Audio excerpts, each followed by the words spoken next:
Salam, selamat bertemu kembali saudaraku yang kekasih. Saya sedang ada di sebuah wilayah di desa yang bernama Lidung Keminci. Saya berada di pinggir jalan yang sepi dan saya sedang mencari sinyal, tetapi karena saya menggunakan setiap hari saya untuk belajar, untuk membaca dan merenungkan firman Tuhan, saudara yang dikasih Tuhan, saya rindu berbagi.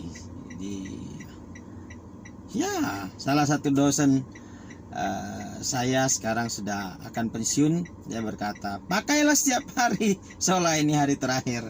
Dan saudara, hari ini saya mau berbagi dengan saudara firman Tuhan dari Kejadian 15 ayat 1. Di sana dikatakan, kemudian datanglah firman Tuhan kepada Abram dalam suatu penglihatan. Janganlah takut Abram, akulah perisaimu, upahmu akan sangat besar. Saudara yang dikasihi oleh Tuhan Yesus Kristus, Abram adalah nama yang Abraham sebelumnya. Abram ini adalah panggilan kepada orang yang mulia, artinya orang yang mulia. Dan saudara yang dikasihi Tuhan, ketika suatu hari Abram habis mengalahkan raja-raja, saudara yang dikasihi Tuhan, dalam upayanya untuk menyelamatkan keponakannya, saudara yang dikasihi oleh Yesus Kristus, Allah datang menampakkan diri kepada Abram dalam satu penglihatan. Berarti dari tradisi Yahwista, saudara, sebenarnya, karena dia memakai kata Tuhan, Yahweh. Nah, saudara yang dikasihi Tuhan, hari ini renungan yang saya mau bagikan pada saudara adalah jangan takut. Kita sedang berada di kondisi di mana kita semua takut, saudara. Kita takut bahwa kita akan terkena COVID-19, saudara. Tapi puji Tuhan, di tengah-tengah kondisi demikian kita tidak panik, kita tidak terlalu ketakutan sehingga kita gemetar di rumah tidak berbuat apa-apa. Sesungguhnya firman Tuhan mengingatkan kita bahwa kita jangan takut. Saudara yang dikasihi oleh Yesus Kristus, hari ini firman Tuhan mengingatkan kita bahwa kita jangan takut. Apapun kondisinya, situasi yang kita hadapi, jangan pernah takut. Karena firman Tuhan berkata, akulah perisaimu. Saudara yang dikasihi Tuhan, dalam kehidupan kita yang singkat, 70 atau 80 tahun kata firman Tuhan, kalau lebih dari situ, sukacitanya hanyalah kesakitan dan penderitaan. Saudara yang dikasihi oleh Tuhan, di masa hidup kita yang singkat, kita sedang ditaruh di daerah yang begitu berbahaya seperti domba di antara serigala. Bahaya mengintai setiap saat. Tetapi firman Tuhan mengingatkan kita bahwa akulah perisaimu. Saudara yang dikasihi Tuhan, Tuhan adalah perisai kita. Sebuah istilah militer yang berfungsi sebagai metafora untuk melindungi atau menyediakan, saudara. Ketika kita kekurangan sesuatu, Allah menyediakan. Dan dalam konteks ini adalah menyediakan kebutuhan kita mengenai perlindungan, keamanan, rasa aman. Saudara, ketika Tuhan berkata, akulah perisaimu, dialah perlindunganmu, tidak ada lagi yang kita takuti. Karena apa? Dia adalah Allah yang Maha Kuasa. Segala sesuatu berada dalam genggaman tangannya. Semua berada dalam kendali Tuhan. Ia tidak akan menyerahkan kendali segala sesuatu pada siapapun, termasuk musuh saudara, yaitu si jahat. Itu sebabnya saudara yang dikasihi oleh Tuhan, ketika firman Tuhan berkata, jangan takut, percayai itu. Karena ketakutan itu melumpuhkan, saudara, tetapi iman memberikan pembebasan. Kenapa engkau jangan takut, kata firman Tuhan? Karena akulah perisaimu dan upahmu sangat besar. Upah dari iman kita, ketika kita percaya kepada Tuhan dan Tuhan memperhitungkannya sebagai sebuah kebenaran, Allah menjanjikan upah. Saudara, tidak ada perlindungan yang lebih hebat, lebih kuat daripada Tuhan. Dialah puncak segala perlindungan. akhir segala perlindungan manusia sementara dan akan sia-sia tuh saudara yang dikasih oleh Tuhan. Karena manusia itu juga fana. Demikian juga kekuatannya, perlindungan, kemampuannya. Hari ini ia menjanjikan perlindungan, mungkin besok dia tidak ada, atau besok dia lupa. Tetapi Allahmu yang kekal, sekekal dialah janjinya kepada saudara. Saudara yang dikasih oleh Tuhan, percayalah pada perlindungan Tuhan. Jangan percaya dengan segala macam tahyul, memasang sesuatu di depan pintu supaya virus takut masuk ke rumah saudara. Hei, saudara, virus tidak katanya itu apa yang digantung-gantung di depan pintumu. Saudara, dia tidak kenal itu. Ketika dia menemukan media untuk berkembang biak, tinggallah dia di sana, saudara. Itu sebabnya yang terpenting bukanlah menaruh daun-daunan, jimat-jimat, apapun kepercayaan tahyul nenek moyang di depan pintu atau jendelamu. Tapi yang penting adalah kata pemerintah, jaga jarak, kata orang kesehatan. Itu saja sering dikasih Tuhan. Tetapi dalam semua hal, percayailah Tuhan. Dia pelindung kita. Saudara, ada sebuah kisah menarik yang sering saya sampaikan, sering dikasih Tuhan, dari kisah seorang yang bernama Felix dari Nola. Dia adalah seorang anak Tuhan. Ia sedang mengalami keadaan kondisi di mana ia membutuhkan perlindungan, saudara. Ia sedang dikejar-kejar oleh musuh-musuhnya.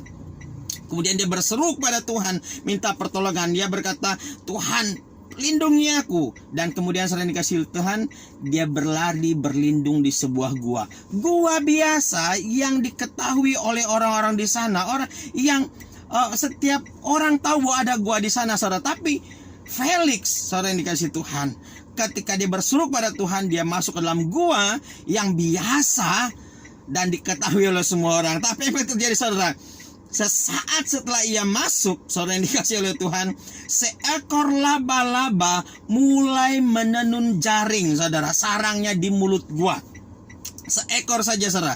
Nah, saudara, ketika para pengejar Felix ini melewati tempat itu, saudara yang dikasih Tuhan, mereka melihat ada selubung renda laba-laba yang menutup jalan masuk, dan mereka tidak mau merepotkan diri. Ngapain masuk? Tidak mungkin Felix akan masuk ke dalam gua ini tanpa merusak jaring laba-laba tersebut, saudara. Itu halus jaring sutra itu. Dan saudara dikasih oleh Yesus Kristus, mereka menyangka bahwa tidak seorang pun bisa masuk tanpa merusak tirai itu. Jadi mereka pergi, dan nyawa seorang anak Tuhan yang telah berseru pada Tuhan mengalami perlindungan mujizat yang luar biasa, saudara yang kasih Tuhan. Dan tahukah saudara, oleh karena Felix ini dilepaskan dari bahaya dalam perlindungan Tuhan, banyak jiwa yang ia menangkan untuk Kristus Yesus. Dah, saudara yang dikasih Tuhan, di kemudian hari, Felix dari Nola membuat pernyataan ini, saudara. Dia katakan seperti ini: di mana ada Tuhan, jaring laba-laba adalah sebuah tembok. Di mana dia tidak ada, dinding, tembok, benteng itu semuanya hanyalah sebuah jaring laba-laba. Saudara kekasih Yesus Kristus, kalau saudara pernah melihat gambar tembok Cina, saudara, saya belum ke sana, mudah-mudahan saya ke sana. Tapi kalaupun tidak, ngapain, saudara? Saudara, tembok Cina begitu kokoh dan kuat. Takkah saudara, dia dalam satu kurun waktu saja Cina telah diserbu selama 3 kali, saudara. Kenapa, saudara? Kok tembok bisa dibobol, Pak Pendeta? Bukan. Temboknya yang sebenarnya bukanlah benteng itu, tapi para penjaga. Para penjaga tinggal dikasih duit, saudara, disogok, maka penyerang masuk.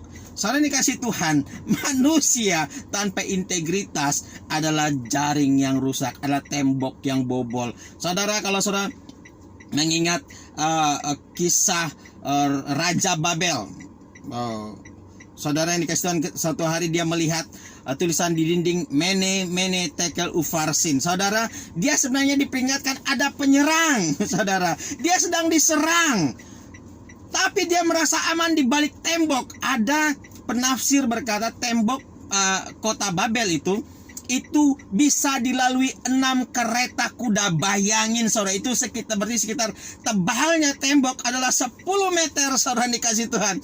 Jadi raja itu merasa aman di balik tembok yang tebal, dinding yang luar biasa kuat, bentengnya. Tapi tahukah saudara, ketika sang raja membawa pembesar-pembesarnya bermabuk-mabukan, saudara, dan Daniel menafsirkan mimpinya dan tulisan di dinding mene-mene tekel Farsin berkata, engkau akan diserang, saudara, dia asik pesta.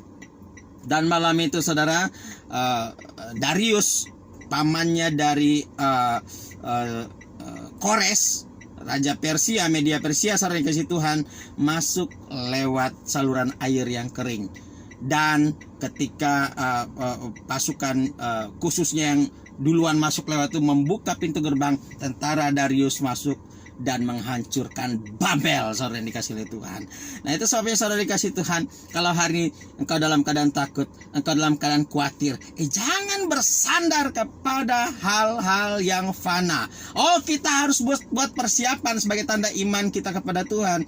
Tetapi saudara, dalam segala hal lakukanlah semuanya dalam nama Tuhan Yesus. Andalkan Tuhan saja, saudara yang dikasih Tuhan. Lupakan cerita nenek moyang. Lihatlah pengetahuan yang Tuhan berikan pada kita melalui para tenaga medis, melalui sains, saudara. Kemudian berdoalah. Hanya darah Yesus yang mampu melindungi Anda dengan sempurna. Saudara yang dikasih Tuhan, ketika Allah mengirimkan tulah ke Mesir, tulah terakhir yaitu matinya anak sulung Mesir, saudara yang dikasih Tuhan, Tuhan meminta Musa memberitahu pada bangsa Israel bahwa untuk melindungi mereka dari malaikat yang menghancurkan Mesir, saudara dikasih Tuhan, mereka harus mengoles darah anak domba di tiang pintu rumah mereka. Sehingga ketika Mesir menangis berkabung, saudara, anak-anak Tuhan yang berlindung di balik darah, bukan di dalam rumah, di balik darah, yang saudara dikasih Tuhan, mereka aman. Tidak ada air mata, tidak ada tangisan di sana. Artinya apa, saudara? Mereka tetap dalam rumah, tidak boleh ada yang keluar. Dan kedua, mereka mengoles tiang pintu rumah mereka dengan darah Yesus Kristus. Itu artinya jaga jarak, saudara. Jaga jarak dan taati firman Tuhan. Dan ketiga, bersandar kepada darah anak domba Allah yang telah disembelih, yang telah disalibkan, yaitu Yesus Kristus, yang adalah perlindungan kita. Ia telah menanggung semua bahaya kesakitan kita. Saudara, ketika kita berlindung pada nama Yesus, oleh darahnya kita dilepaskan. Firman Tuhan berkata, bahkan kalaupun kita sakit, oleh bilur-bilurnya kita sembuh. Saudara yang dikasih Tuhan, jadikan nama Yesus benteng terkuat Anda hari ini, pengharapan puncak Anda hari ini, maka saudara akan aman selamanya. Haleluya. Mari kita berdoa, saudara. Bapa, terima kasih untuk renungan firman Tuhan hari ini. Ketika mereka mendengar